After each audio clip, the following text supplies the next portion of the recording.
Break બાદ આપનું સ્વાગત છે। નજર કરીશું અન્ય સમાચાર પર। સુરત જિલ્લામાં ધોધમાર વરસાદને કારણે જનજીવન વ્યાપક અસર જોવા મળી રહી છે। કામરેજ તાલુકામાં માત્ર થોડા કલાકોમાં જ 9 ઇંચથી વધુ વરસાદ નોંધાતા અનેક વિસ્તારોમાં પાણી ભરાઈ ગયા છે। કામરેજ નજીકથી પસાર થતી ખાડીઓમાં ભારે પાણીની આવક થતા નીચાણવાળા વિસ્તારોમાં ચિંતાનો માહોલ સર્જાયો છે। સ્થિતિને ધ્યાનમાં રાખીને કામરેજ પોલીસે ટ્રેક્ટર મારફતે અસરગ્રસ્ત વિસ્તારોમાં પેટ્રોલિંગ શરૂ કર્યું છે।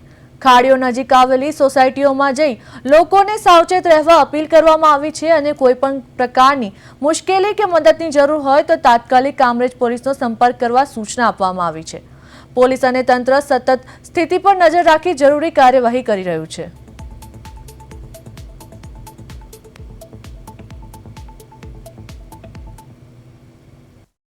કામરેજ પોલીસ દ્વારા કામરેજ પોલીસ સ્ટેશન વિસ્તારમાં ભારે વરસાદને લઈને જે ડીપ સોસાયટીઓ છે એમાં પાણી ભરવાની ધીરે ધીરે સમસ્યાઓ સામે આવી રહી છે। એ સમસ્યાઓ અન્વયે કામરેજ પોલીસ બિલકુલ સજ્જ છે અને કામરેજ પોલીસે લગભગ 4 જેટલા ટ્રેક્ટરો અને પૂરતા પોલીસ સ્ટાફ સાથે આ ડીપ સોસાયટીઓ આવેલી છે। ડીપ સોસાયટીઓની અંદર જઈ અને ત્યાં ટ્રેક્ટર પેટ્રોલિંગ કરી અને જો રેસ્ક્યુની કોઈ પણ સમસ્યા અથવા તો રેસ્ક્યુનો બાબતને કોઈ પણ મેટર ધ્યાનમાં આવે તો અમે માટે બિલકુલ અવેર છીએ અને રેસ્ક્યુ કરવા માટે બિલકુલ તૈયાર છીએ।